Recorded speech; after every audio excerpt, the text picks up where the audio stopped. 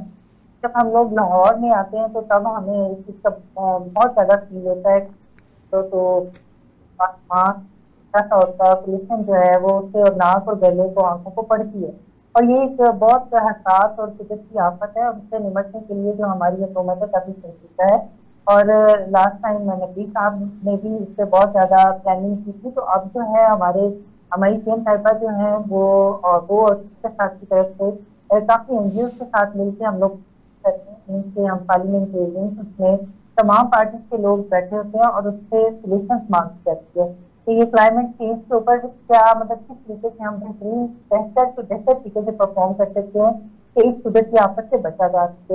اور اب ایک بہترین جو جامعہ پالیسی ہے کہ ایک مصنوعی بارش جو ہے اس کو کروایا جائے گا وقتاً فوقتاً, اور اس کے بعد جو ہے آگاہ سیمینار جو ہیں وہ اسکولس میں, کالجز میں, ہاسپٹلس میں, ہر جگہ پہ جو ہے کروائے جا رہے ہیں, ہر ڈسٹرکٹ میں, سٹی لیول پر, میونسپل کارپوریشن میں, مینس کے ہر جگہ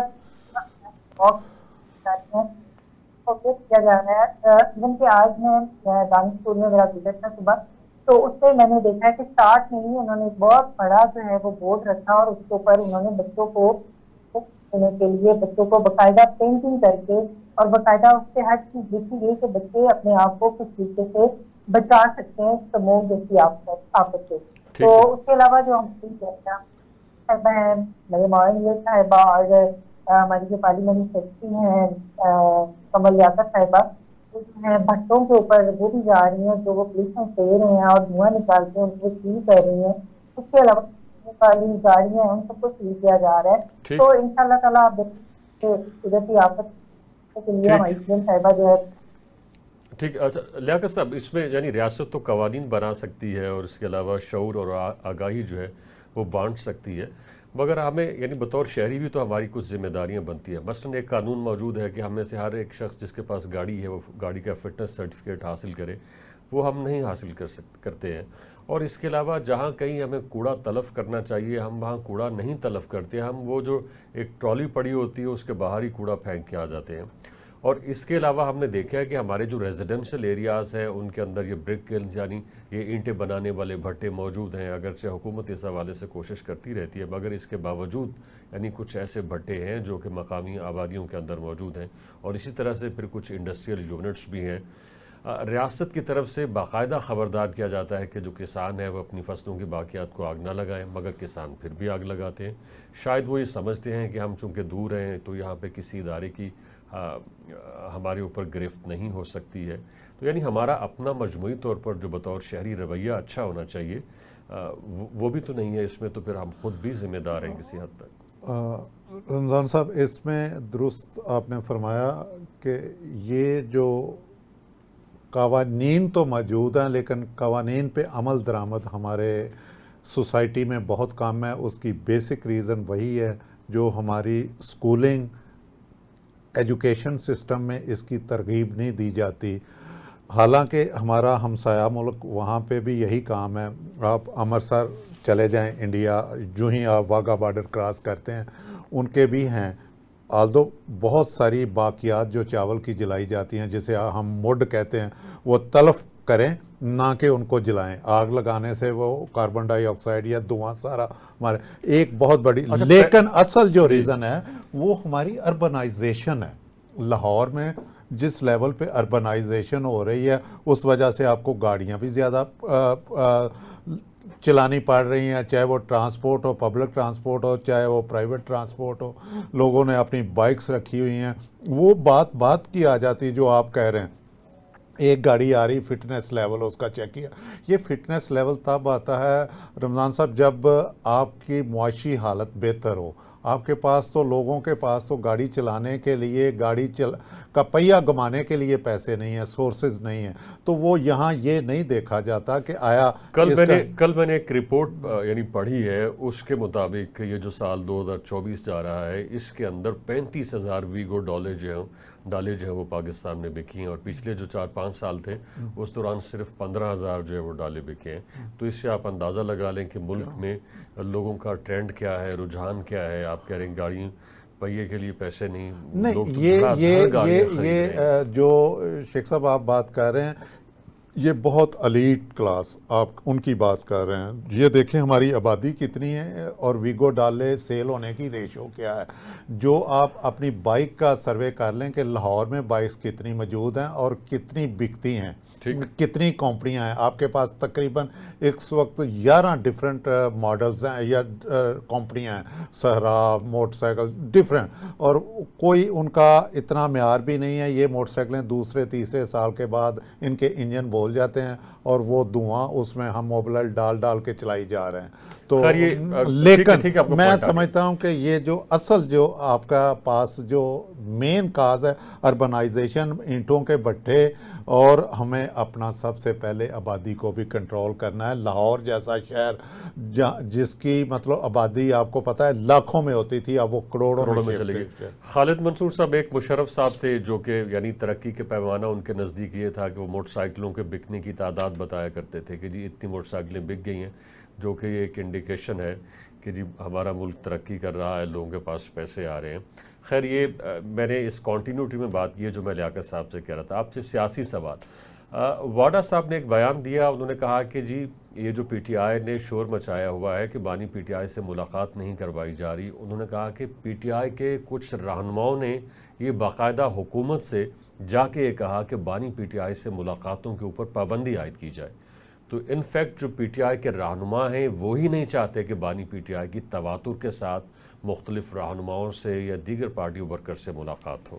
اس حوالے سے آپ کیا کہیں گے؟ یہ بات جو انہوں نے کی ہوگی, میری انڈرسٹینڈنگ اپنی ہے کہ یہ صحیح. یہ دیکھیں نا آپ, جو ابھی امینڈمنٹ ہوئی ہے کس طرح انہوں نے پی ٹی آئی کی لیڈرشپ نے, آپ دیکھیں نا ذرا انہوں نے میچورٹی دکھائی. اگر آپ دیکھیں تو مولانا صاحب کے ساتھ لگ کے اور حکومت کے ساتھ لگ کے نیگوشیشنز کی. میں پی ٹی آئی کی لیڈرشپ ہے جو کہ گوہر صاحب ہیں اور جو کہ گوہر ایوب صاحب کے جو بیٹے ہیں ان کی, عمر ایوب کی بات کر رہا ہوں, ان لوگوں کی. اور پھر آپ دیکھیں نا یہ انہوں نے ایسا نہیں کیا کہ کوئی بائیکاٹ کیا. آپ دیکھیں پھر جو کمیٹیاں بھی بنی تو کمیٹیوں میں بھی اپنے نام دے دیے. اب یہ کمیٹیوں میں اپنا نام رکوا بھی تو سکتے تھے نا, کہ وہ اپنا نام ہی نہ دیتے 2 دن کے اندر. لیکن انہوں نے پھر اجلاس میں شرکت نہیں کی, لیکن اس کو کورم کو انہوں نے فل کیا. اب اس سے یہ لگ رہا ہے کہ جو پی ٹی آئی کی جو لیڈرشپ ہے, گنڈا پور دیکھ لیں, یہ ایک زمینی حقائق کو سمجھتے ہیں, یہ پاکستان کی حالات کو بھی سمجھتے ہیں, حقائق کو بھی. اس لیے شاہ محمود قریشی صاحب کے بیٹے نے ووٹ بھی ڈالا اس میں آ کے 10 MNAs میں. لیکن ان کا جو ایشو ہے, مسئلہ ہے, وہ بانی chairman P T I Imran Khan صاحب, ان کو پتا ہے کہ وہ جو ہے نا وہ صلح کرنے کی اس میں. اب دیکھیں نا کتنی مذاق خیز بات تھی. یہ گئے ان سے ڈسکشن کرنے کہ ہمیں ترمیم پہ آپ سے کوئی گائیڈنس دے دیں, یہ کرنی ہے نہیں کرنی تو آپ بتا دیں صاف کہ بھئی آپ مذاکرات سے علیحدہ ہو جائے. انہوں نے بجائے ترمیم پہ مذاکرات کرنے کے انہوں نے یہ کہہ دیا کہ آپ مجھے نکال کیوں نہیں رہے جیل سے, آپ نے ایس یو میں دھرنا کیوں. ٹھیک ہے قدسیہ صاحبہ, آپ دھرنا کرنا چاہیے. ٹھیک ہے خالد صاحب, آپ کا پوائنٹ آ گیا. قدسیہ صاحبہ, یہ بوشا بی بی کی جو رہائی ہوئی ہے اس وقت, وہ میرٹ کے اوپر ہوئی ہے یا پھر کسی ڈیل کے نتیجے میں ہوئی ہے؟ اس بات کو بھی یعنی ڈاؤٹ کیا جا رہا ہے کہ ان کی جو رہائی ہوئی ہے وہ کسی ڈیل کے نتیجے میں ہوئی ہے. تو آپ لوگوں کی حکومت نے کیا کوئی ڈیل کی ہے یا کورٹ نے اس کا فیصلہ کیا, اس نے کورٹ نے سوچا کہ جی اتنی سزا بنتی تھی, اب اس سے زیادہ کی وہ حقدار نہیں ہے, اس کیس کے اندر جان نہیں, تو ان کو رہائی مل گئی؟ اس کے اندر انہوں نے اس ملک کا بیڑا غرق کر دیا, اور ابھی بھی آپ کہہ رہے ہیں کہ ان کے کیس میں جان نہیں تھی. آپ کے سامنے ہی ہے کہ جو تحائف تھے تو خانہ تھے وہ ان کو بھیج کر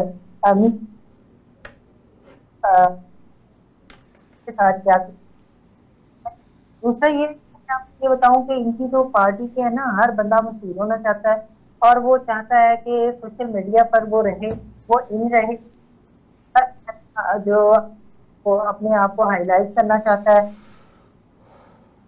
ٹھیک. یہی انہوں نے ہی بانی کو جو ہے نا اس کا بیڑا غرق کیا ہوا ہے اور ان کو آ رہے ہیں. اور دیکھیں نا ٹھیک ہے، آپ کا پوائنٹ آ گیا. آج کے یہ اپنے ہی لوگوں کو اب غدار کہنے شروع ہو گئے ہیں، تو وہ جانتے ہیں کہ ملک کی بہتری کے لیے جو ہے وہ یہ کانفرنس اور جوائننگ کرتی ہے یہ پورے ملک کے لیے، ملک کی بہتری کے لیے، اور انہوں نے ووٹ بھی دے دیا. ٹھیک ہے. لیاقت صاحب، یہ فواد چودھری کا بیان بہت دلچسپ ہے. انہوں نے کہا کہ جی پی ٹی آئی جس طرح سے احتجاج کی روز کال دیتی ہے، انہوں نے کہا کہ یہ کوئی چاکلیٹ تو نہیں ہے کہ جو بچے کو چاکلیٹ دکھائی جائے بچہ آ جائے، اور یہ لوگ یہ چاہتے ہیں کہ صبح لوگوں کو بلایا جائے، شام کو ان کو گھر بھیج دیا جائے. اور پھر یہ بھی کہا کہ جب آل پارٹیز کانفرنس ہوتی ہے پیلسٹائن کے حوالے سے، اس میں یہ جاتے نہیں ہیں، آئینی کمیٹی میں جا کے یہ بیٹھ جاتے ہیں. یعنی جہاں جانا چاہیے وہاں نہیں جاتے ہیں، جہاں نہیں جانا چاہیے وہاں یہ ضرور جاتے ہیں. فواد چودھری صاحب کا یہ بیان تو بڑا مدبرانہ اسے کہہ سکتے ہیں کہ اس وقت جو فقدان ہے پی ٹی آئی میں وہ صرف لیڈرشپ کا ہے. کوئی قیادت نہیں ہے، قیادت آپس میں ڈیوائیڈڈ ہے، ہر کوئی اپنی طرف کھینچ رہا ہے، ہر کوئی کہہ رہا ہے کہ میں ہی آل ان آل ہوں.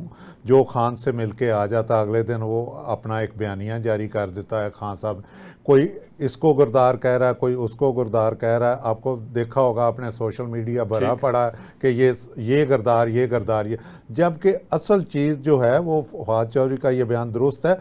پالیسی کہیں ان کا کوئی ایک تھنک ٹینک کوئی بھی نہیں ہے پالیسی دینے کے لیے تیار، جو دیتا ہے وہ ماننے کے لیے تیار نہیں ہے. لہٰذا ہمارا وقت ختم ہو چاہتا ہے. آپ تینوں کا بے حد شکریہ، آپ نے ہمیں جوائن کیا. یہ تھا ہمارا پوائنٹ آف ویو. اپنے پوائنٹ آف ویو سے آگاہ کرنے کے لیے وزٹ کیجیے ہماری ویب سائٹ tvtoday.com. دیکھنے کا بے حد شکریہ.